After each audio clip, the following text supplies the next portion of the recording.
Hiya, and welcome back to Bible Break. I had a week off last week because I wasn't feeling so good. But we're picking up again in the Gospel of Mark. And we got to verse 14. So we're going to read from there just down to verse 23. We're going to take it nice and easy. So Mark chapter 7, verse 14, and we read to verse 23. Here we go. Reading from the NIV. Again, Jesus called the crowd to him and said, "Listen to me, everyone, and understand this. Nothing outside a man can make him unclean by going into him. Rather, it is what comes out of a man that makes him unclean." After he had left the crowd and entered the house, his disciples asked him about this parable. "Are you so dull?" he asked.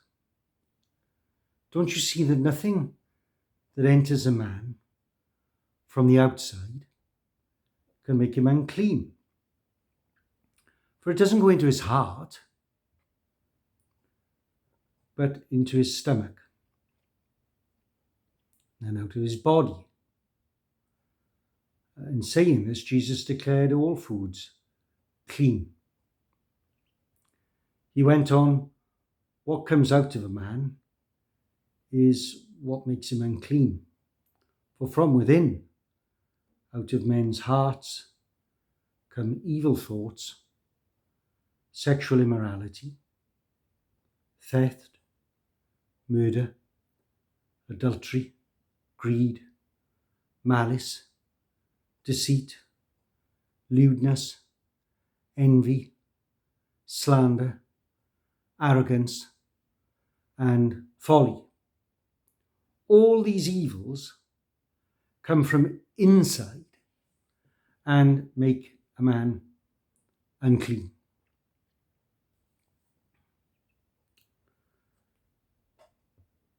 So you will have understood here that, I hope, that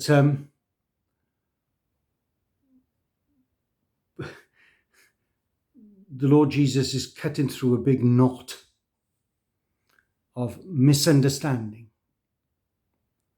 in terms of man and his relationship with God.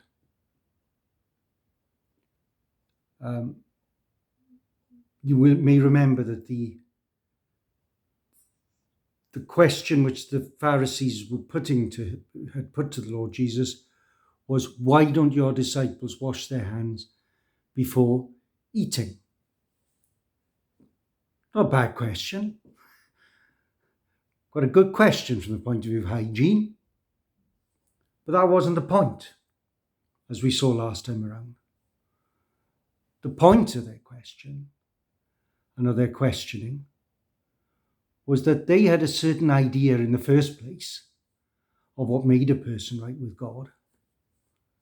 And as we'll see this time round, it isn't Jesus' idea at all.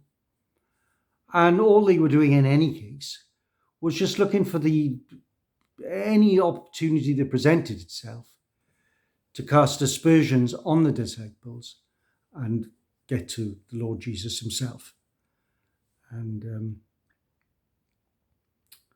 try to cast accusations upon the Lord Jesus himself.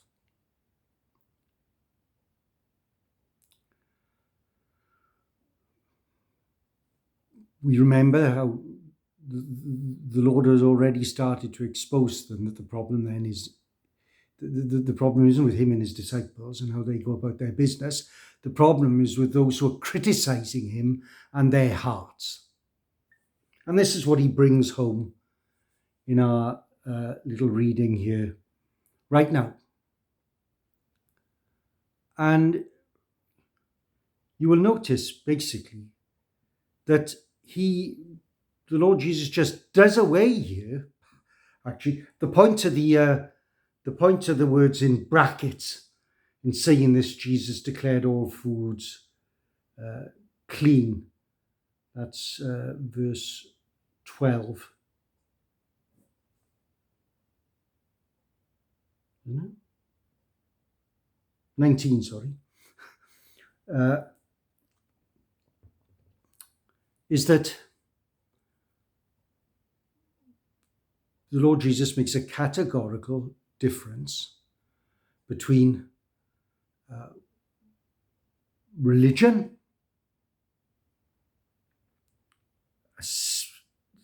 a ceremonial view of religion,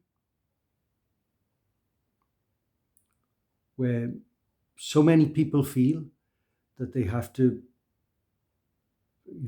do this, do that before eating, that they can eat this, but they can't eat that. And Jesus cuts right through all that and he says, look, none of that matters. It isn't what you eat or how you eat or what you take in. That's got nothing to do with your problem.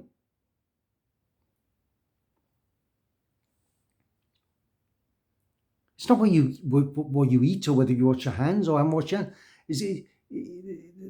That's not your problem. Whatever you eat, in any case, is going to pass right through you, come out the other side, come out the other end.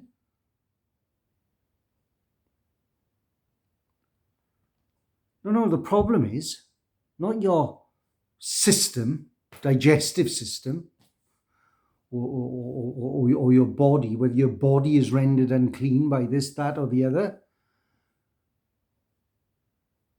The problem is your heart. The heart of the problem is the problem of the heart. And your heart is all wrong. And so, the point about Christianity, about becoming a Christian, about changing from this ceremonial religious approach to God to an approach to God that is based upon reality, sincerity, truth. That's the religion of the Lord Jesus. But it begins and ends with the heart, because the human heart is the heart of the human problem. We've got this question that we always ask, whether somebody is a product of their nature or their nurture. Christianity is quite straightforward about it. There's no ifing or butting. You are what you are. It's your nature. Now, that is not to say that nurture doesn't matter. That is not to say that sweet influences can't, or bad influences can't be brought to bear upon you. It is not to say that your environment is not of any consequence whatsoever.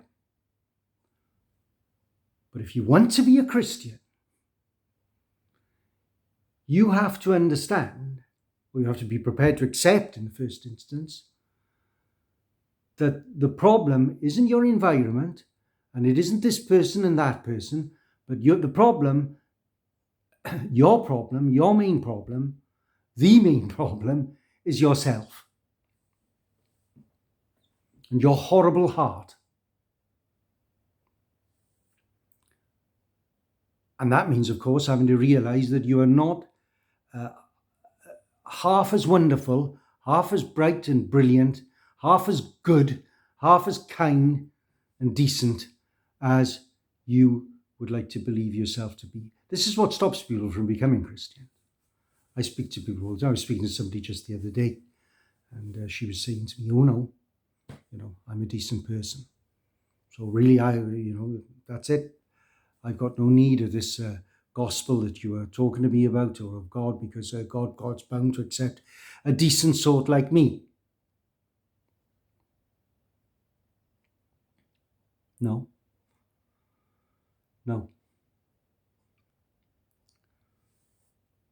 Until you recognize the evil that is lurking in your heart and that manifests itself, and that you create your own environment, first and foremost. Until you realize that, well, you probably won't recognize your need for God, and that God give you a new heart and a new mind, and that God give you a new start in life. There's plenty there to think about. I'm going to leave it at that for now. But I suggest you go through that list again, and if you don't see yourself there, as of course I do, then like I say, if you don't see yourself there, I don't see where or how you can start with the Lord Jesus, because the great physician has just given the diagnosis of your condition, and it will begin with acknowledging that, and as I say, look into him to give you a new heart, a new start. So see you next time around, and we'll keep it short this week. See you next time.